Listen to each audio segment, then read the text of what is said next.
Related Offences Commission (ICPC), Musa Aliyu, has charged anti-graft agencies, civil society organizations, and media organizations to collaborate and ensure transparency in governance at all levels to move the nation forward. Aliyu made the call at the Nigerian Local Government Integrity Index presentation by the Center for Fiscal Transparency and Public Integrity in Abuja. Ramsey Enoch Agbo was there for Global Television. Transparency and accountability at the grassroots took center stage in Abuja as the chairman of the Independent Corrupt Practices and Other Related Offences Commission (ICPC), Musa Aliyu, stressed the need for transparency at the 774 local governments in Nigeria so as to ensure constitutional democracy to the people. We will look our mandates and see how we will come in and support local government to deliver the services to our people. Because you know that Section 7 of the Constitution has clearly provided that local government council should be governed by democratically elected officials. And there will be no democracy if there is no transparency and accountability. The executive director of the Center for Physical Transparency and Public Integrity, Umar Yakubu, highlighted concern raised since the Supreme Court ruling of July 2024 on whether local governments truly receive their allocations directly and how the funds are being utilized. Yeah, basically since the Supreme Court judgment of 2024 in July, nobody really knows what to do with the local governments. And there are too many speculations about whether they are receiving their finances directly or they are not. And as you may recall, we had a program earlier in the year together with Agora Policy on whether these things have been happening. And from the evidence we have, we don't think they have been receiving their funds directly for several reasons. But that aside, we believe the local government, the data shows that the governance structures there are very weak, and there needs to be a lot of enhancement of trainings and capacity building so that they can deliver the dividends of democracy and enhance good governance. Also speaking, the special advisor to the chairman of the Fiscal Responsibility Commission, Chris Owajoka, emphasized the importance of fiscal discipline and accountability at the local government level. Fiscal transparency is critical for progress in the local governments. As local governments are beginning to enjoy financial and fiscal autonomy, it is necessary that their activities be visible. Their fiscal, financial activities be visible to all. Speakers agreed that local government, being the closest tier of government to the people, must demonstrate transparency and accountability in order to deliver good governance and dividends of democracy to Nigerians at the grassroots. Ramsey Enoch Agbo reporting for Global TV News. Well, thank you so very much, Ramsey. The Federal Capital Territory Minister, Nyesom Wike, says as part of the administration's mission to ensure quality education and infrastructure development, the FCTA will commence the rehabilitation of 40 schools across the territory. The minister stated this in continuation of flag-off of access roads in Abuja. Kabir Hassan has more. During the flag-off, which was attended by dignitaries, traditional rulers, and eminent personalities, the minister says the rehabilitation will cut across both the city center and satellite towns, focusing on classrooms, libraries, and laboratories to provide children with a conducive learning environment. He noted that the initiative, alongside other infrastructure projects, is part of the government's broader vision to restore the Abuja Master Plan and uplift communities. We are going to start again to total rehabilitation of not less than 40 schools after this road infrastructure. He further emphasizes that the ongoing projects in roads and other sectors will continue simultaneously to drive development in the territory. He says all project flag-off under the administration will be completed by the 3rd anniversary of the president. And just like the emerging director of the Levante has assured, I'll be on their neck day and night We have so many projects to showcase in the third year anniversary of Mr. President.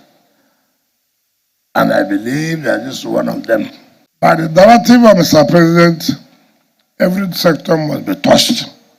The assurance of timely completion, according to the residents, signals renewed hope for improved education, better infrastructure, and stronger community development in the Federal Capital Territory.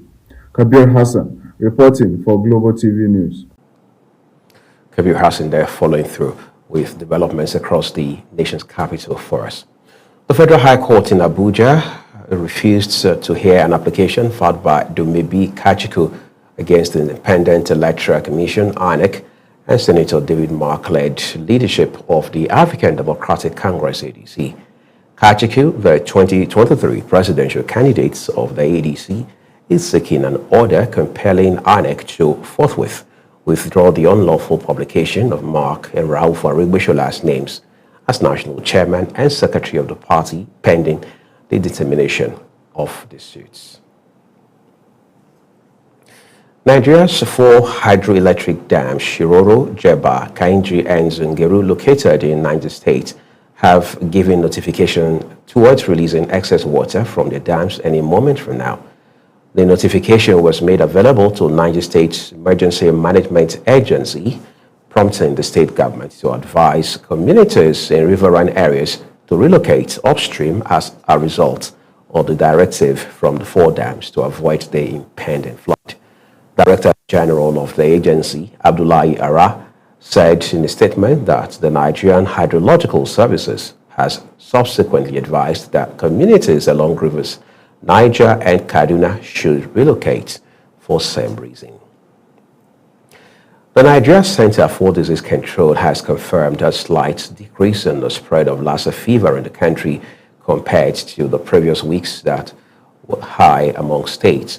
Head of Risks Communications, Community Engagement, and Infodemic Management Division of the center stated this in an exclusive interview with Global Television.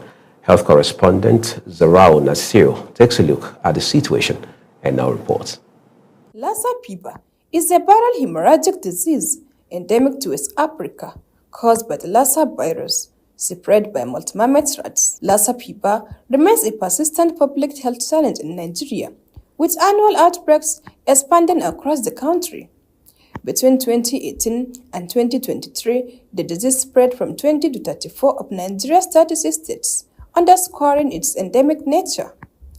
In an exclusive interview, Hannatu Bello, head of the Risk Communications, Community Engagement, and Infodemic Management Division of the LATPO NCDC says, even though there's a slight decrease in the spread of the disease, but prevention remains the best option.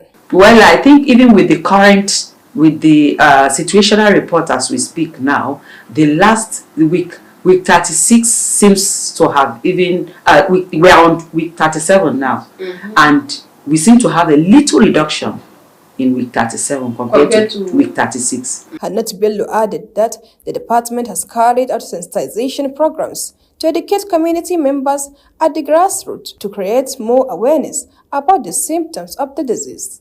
We have the health promotion officers at state levels. In fact, we have desks. There's a structure in place. There's health promotion offices in every state of the Federation.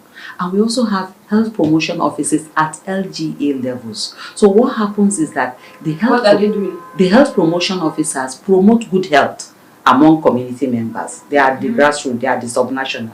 So we work with them remotely to ensure that the right messages are shared. Lassa fever is a viral hemorrhagic disease that was first reported in 1969 in an American missionary nurse who worked in Lassa town in Borno state of Nigeria.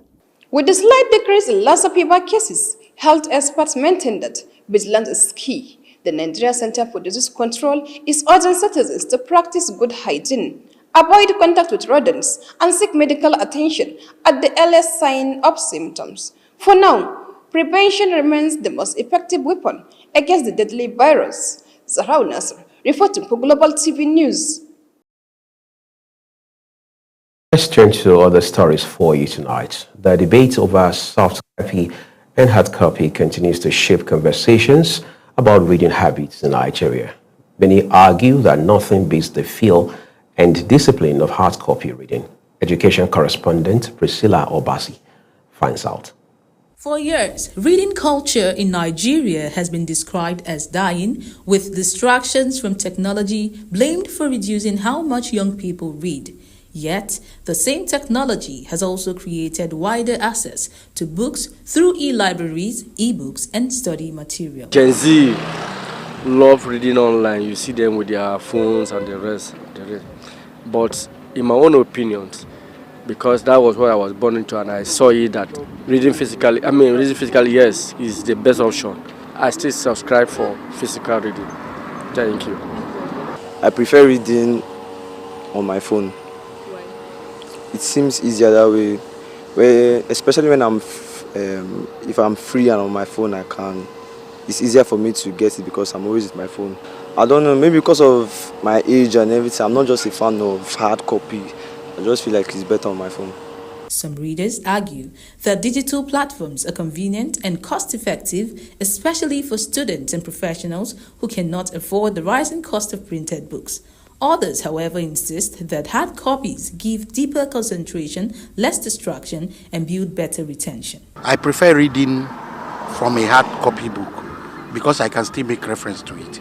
Education experts warn that beyond the format, the bigger challenge is encouraging Nigerians, especially young people, to read for knowledge and not just for exams. In a country where literacy is vital for national development, the real test may not be whether we choose soft copy or hard copy, but whether we are reading at all. Priscilla Obasi, Global Television News, Abuja. Adamawa State Command of the Nigeria Police and the Nigeria Drug Law Enforcement Agency, NDLEA, have announced the arrest of a total of 130 suspects.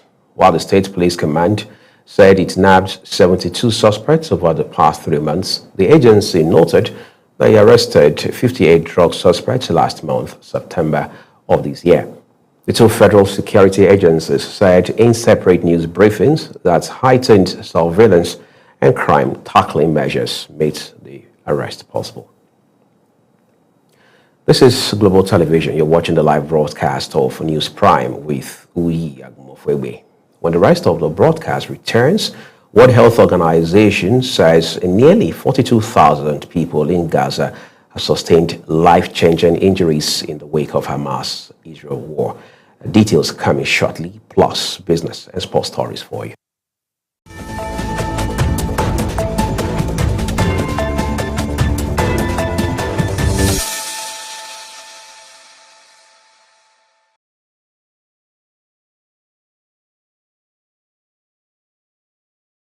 With us here tonight on News Prime. The second part of this broadcast now returns with business. President Bola Tinubu is scheduled to inaugurate the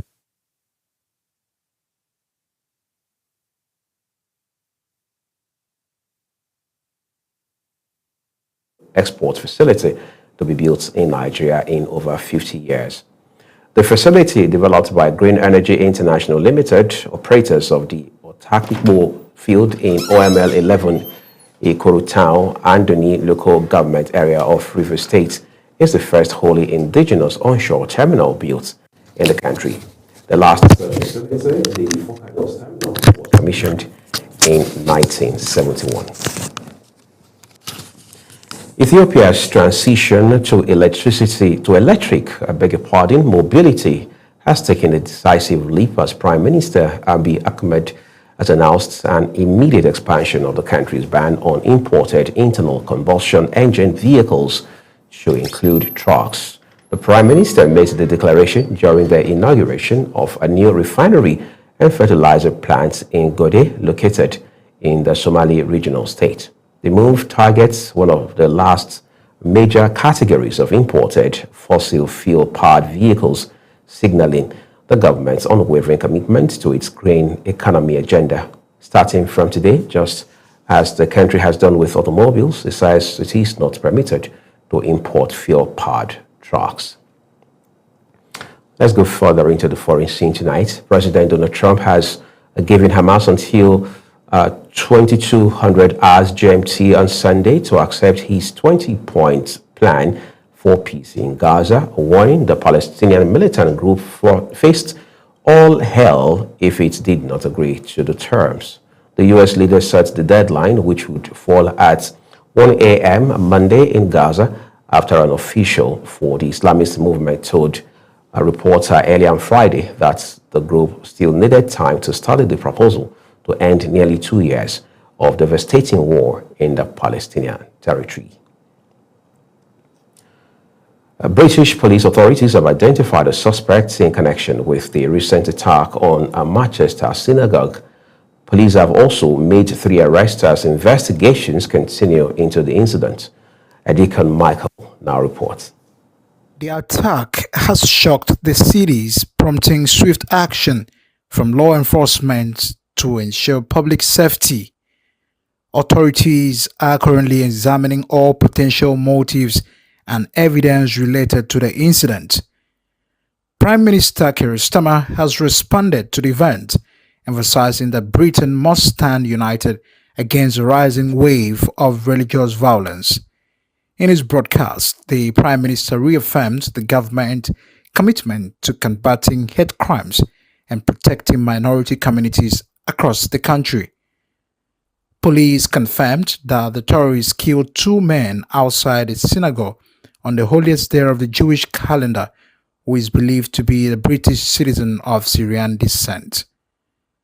Chief Constable Sir Stephen Watson said there were a lot of people inside the synagogue when the attackers struck, but for the bravery of the security staffs and the worshippers inside, as well as the fast response of the police, the attacker was prevented from gaining access. Yom Kippur is the earliest day of the Jewish year. It is a solemn day of observance and atonement and marks the peak of the high holidays. No work is permitted for some. The day is spent at the synagogue, and this occasion falls on the 10th day of an Hebrew month between the late September and early October. It is a sad situation here in Manchester. Edikon Michael reporting for Global TV News. International correspondent Edikon Michael, we appreciate your reporting tonight.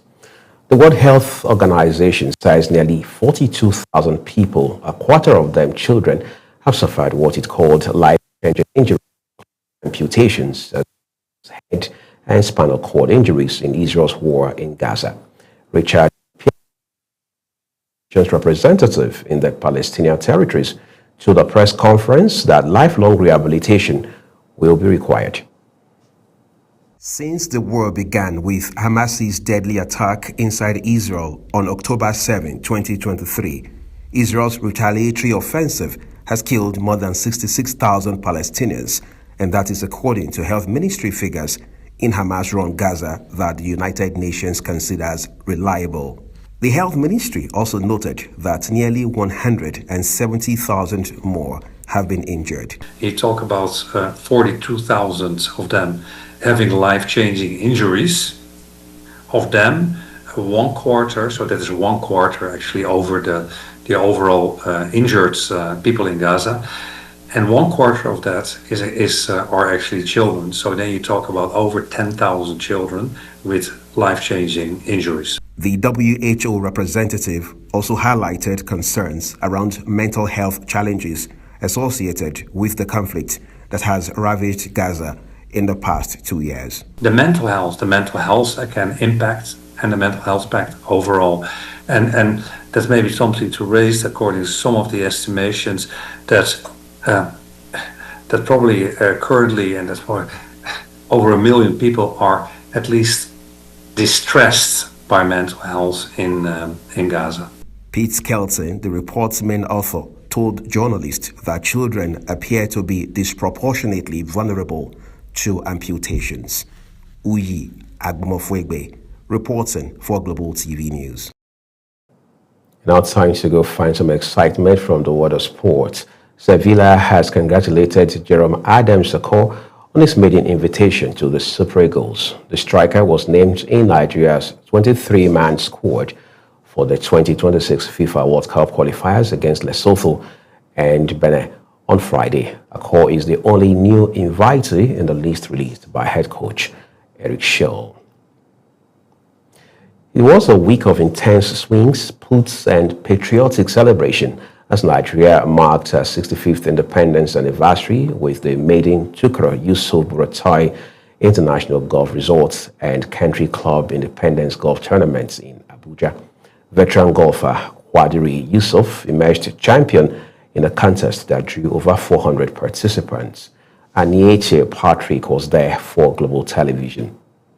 The lush greens of the Tukur Yusuf Buratai International Golf Resort and Country Club came alive as golfers from across the country teed off in commemoration of Nigeria's 65th independence. The tournament honored Nigeria's history while celebrating 7 unretired personnel of the Nigerian Army. At the end of a grueling 5-hour final round, veteran golfer Quadri Yusuf emerged overall champion with a net score of 67, playing off a handicap of 16. At the end of the day, I played 42 gross. Front. At the back, I opened up. And those I was playing with were urging me on. Fire on. Oh, of course. I was playing pa. I only dropped 2 shots at the back. Competition was fierce across categories. The men's division, Dennis Dilly and Major General Samson Jia claimed top honors, while the ladies group saw Farida Wada and Longdi Pashpo shine. Veterans and super veterans also had their share of glory with notable performances from Mike Ekoja, Dibu Ojerinde, and Sunday Eindero. Chairman of the local organizing committee, Dr. James Agbosehe, said the maiden tournament was not just about sports, but also about celebrating national spirit and perseverance. This is a very, very special occasion to celebrate our country, to celebrate our unity, our resilience, and our determination to succeed as a nation. And I want to congratulate the overall best winner, because I've known him as a great golfer. Today he demonstrated it. The event attracted dignitaries, including former Kogi Governor Captain Idris Wada, Dr. Lami Ahmed of the Ladies Golf Association of Nigeria, as well as captains of industries, retired generals, and members of the diplomatic corps. Anieche Patrick, reporting for Global TV. Tonight, we end News Prime with a look at some of our big stories. Minister of Youth Development Ayodele Olawande has warned youths against irregular migration, enumerating the inherent dangers associated with it. In business, President Bola Tinubu is scheduled to inaugurate the $400 million Otakikbo onshore crude oil export terminal in Rivers State on October 8, the first new crude export facility to be built in Nigeria in over 50 years. On the foreign scene, U.S. President Donald Trump has given Hamas until 2200 hours GMT on Sunday to accept his 20-point plan for peace in Gaza. And finally, in sports, we told you Sevilla has congratulated Jerome Adams-Akor on his maiden invitation to the Super Eagles. And that's all I have for you tonight on Global TV News Prime. A quick reminder that you can find Global Television on DSTV channel 365 and StarTimes channel 276. You can also follow us across all social media platforms using @Global TV NG, as well as other handles as you now see on your screen. I'm Uyi Agmofwebe. Thank you so very much for watching, and have a big weekend ahead of you.